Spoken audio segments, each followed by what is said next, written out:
लिए मीटिंग में बीजेपी के सभी 29 विधायक शामिल होंगे। विधानसभा में विपक्ष के नेता का इस दौरान चुनाव किया जाएगा। इस बैठक में सुनील शर्मा और देवेंद्र सिंह राणा का नाम सबसे आगे है। सभी 29 विधायक शामिल होंगे। नेता विपक्ष का चुनाव होगा। दूसरे नंबर की पार्टी बनी है बीजेपी। जम्मू कश्मीर के चुनाव में 29 सीटें बीजेपी ने जीती हैं और जहां तक जम्मू कश्मीर नेशनल कॉन्फ्रेंस की बात है तो उसके पास इतनी सीटें हैं कि उसे सरकार बनाने में अब कोई हिचक नहीं, किसी की कोई दिक्कत नहीं। अगर कोई सहयोगी साथी उसको चैलेंज देने की कोशिश करता है तो उसके बिना भी एनसी आगे बढ़ सकती है। अजय जांडियाल मेरे साथ इस वक्त जुड़े हुए हैं। अजय जांडियाल, नेता विपक्ष का पद भी बहुत बड़ा पद होता है और नेता विपक्ष के पद के साथ 29 विधायकों की मौजूदगी एक बड़े और मजबूत विपक्ष की तरफ इशारा देती है। जम्मू कश्मीर की राजनीति वाकई अंगड़ाई लेने वाली है आने वाले कुछ दिनों में। देखिए बिल्कुल राजीव, और नेता विपक्ष जो हैं उनका जो पद है वो बड़ा इसलिए भी ज़रूरी हो जाता है कि जब जम्मू कश्मीर में नेशनल कॉन्फ्रेंस, कांग्रेस और तमाम निर्दलीय इकट्ठे होकर भारतीय जनता पार्टी के खिलाफ सरकार बना रहे हैं। आप सोचिए कि नेशनल कॉन्फ्रेंस के जो मुद्दे हैं जिसको लेकर भारतीय जनता पार्टी ने तमाम इश्यूज़ को लेकर जो है वो घेरा था नेशनल कॉन्फ्रेंस को, उसके बावजूद जो है वो इतनी सीटें हासिल कर गए कि वो सरकार बनाएं। तो उसके बाद भारतीय जनता पार्टी के पास आई 29 सीटों के जरिए कहीं ना कहीं विपक्ष की आवाज़ बुलंद करना और नेशनल कॉन्फ्रेंस के तमाम वो मामले जिसमें चाहे वो 370 की वापसी हो, चाहे वो जम्मू कश्मीर की जेलों में बंद जो लोग हैं उनकी रिहाई की बात हो, या फिर तमाम बाकी मसले जो हैं उसको लेकर नेता विपक्ष जो है उसका अहम रोल हो जाता है। तो इसलिए शायद देवेंद्र सिंह राणा जो कि उमर अब्दुल्ला के बड़े करीबी माने जाते थे, उनके एडवाइज़र रहे हैं और वो नेशनल कॉन्फ्रेंस में रहे हैं, उनको जो है वो भारतीय जनता पार्टी में पिछले 3 साल से हैं। उनका नाम बड़ी चर्चा में है कि उनको भी कहीं ना कहीं विधायक दल का नेता भारतीय जनता पार्टी चुन सकती है। या फिर दूसरा नाम जो है वो सुनील शर्मा का है, जो पूर्व मंत्री हैं, भारतीय जनता पार्टी के वरिष्ठ नेता हैं और खासतौर पर दूसरी बार विधायक चुने गए हैं किश्तवाड़ डिस्ट्रिक्ट से। तो कहीं ना कहीं ये 2 मुख्य नाम चल रहे हैं।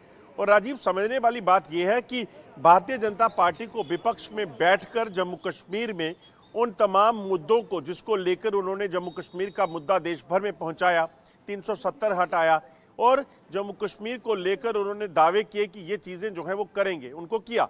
अब उसके खिलाफ कहीं ना कहीं वो विपक्ष में है। तो अगर वो कोई भी ऐसा मूव, ऐसा रेजोल्यूशन जहां लाते हैं, नेशनल कॉन्फ्रेंस लाती है विधानसभा में, तो कहीं ना कहीं उसका विरोध करने के लिए एक बड़ा स्ट्रॉन्ग नेता, सक्षम नेता जो है वो होना चाहिए। बहुत स्ट्रॉन्ग और सक्षम नेता होना चाहिए और शायद बीजेपी इसी के लिए इतना मंथन यहाँ पर कर रही है।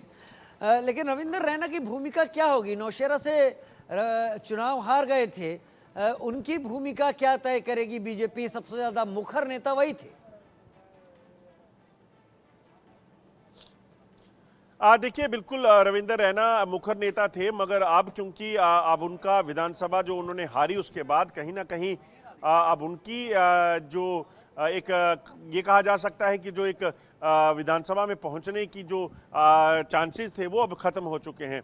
अब एक चीज़ जो बचती है, जो 5 जो आपको नॉमिनेटेड एमएलएज बनने हैं, जिसमें 2 कश्मीरी पंडित, एक पीओके के महिला, एक पीओके का जो होगा नॉमिनेटेड एमएलए और 2 जो हैं जिसमें कश्मीरी पंडित होंगे, 2 महिलाएं होंगी, उनको अगर मिलाएं 5 तो उनमें से एक जो एलिजिबिलिटी रविंदर रैना की बनती है वो बनती है पीओके के खाते में, उनको विधानसभा पहुंचाया जा सकता है। मगर फिर ये डिपेंड करता है कि जो आला कमान है भारतीय जनता पार्टी की वो लेती है, कैसे लेती है इसे, क्या उनको वापस भेजकर वहाँ पर एक बार फिर से नौशेरा को मजबूत करने के प्रयास करने हैं जो 5 साल के बाद करने हैं, क्या उनको एक वरिष्ठ नेता है वो बीजेपी के स्टेट प्रेसिडेंट रह चुके हैं, हार गए हैं, उसके बावजूद भी उनको एकोमोडेट करना है या नहीं करना है।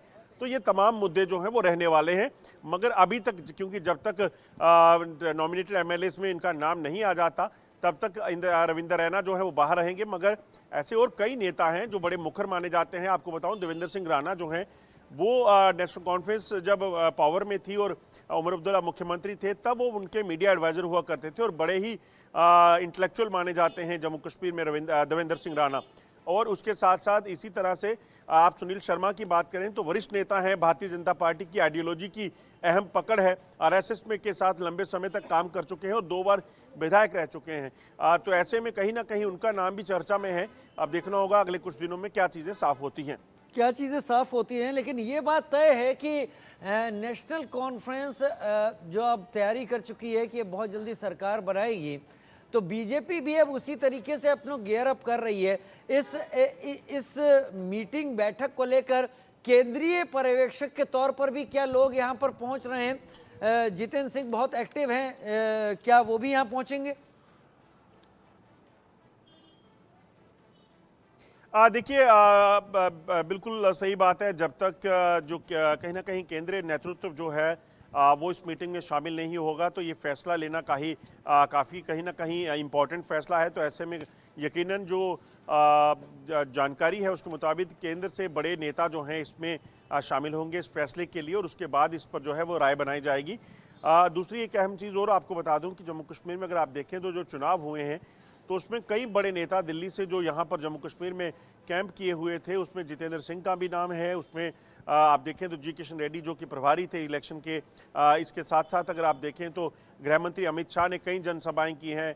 नरेंद्र मोदी खुद जो जम्मू कश्मीर के जो है वो जनसभाएं कर चुके हैं। इसी तरह से योगी आदित्यनाथ जो हैं वो काफ़ी जनसभाएं उन्होंने की। तो ऐसे में केंद्रीय नेतृत्व का जो है काफ़ी अहम रोल इसमें बन जाता है, और इस चीज़ की जानकारी है कि कहीं ना कहीं केंद्र से जो है वो बड़े नेता यहाँ पे आएंगे जब ये बैठक होगी, और उसी के बाद जो है ये फैसला ले लिया जाएगा। बहुत शुक्रिया अजय, मेरे साथ जुड़ने के लिए, इस जानकारी के साथ आप।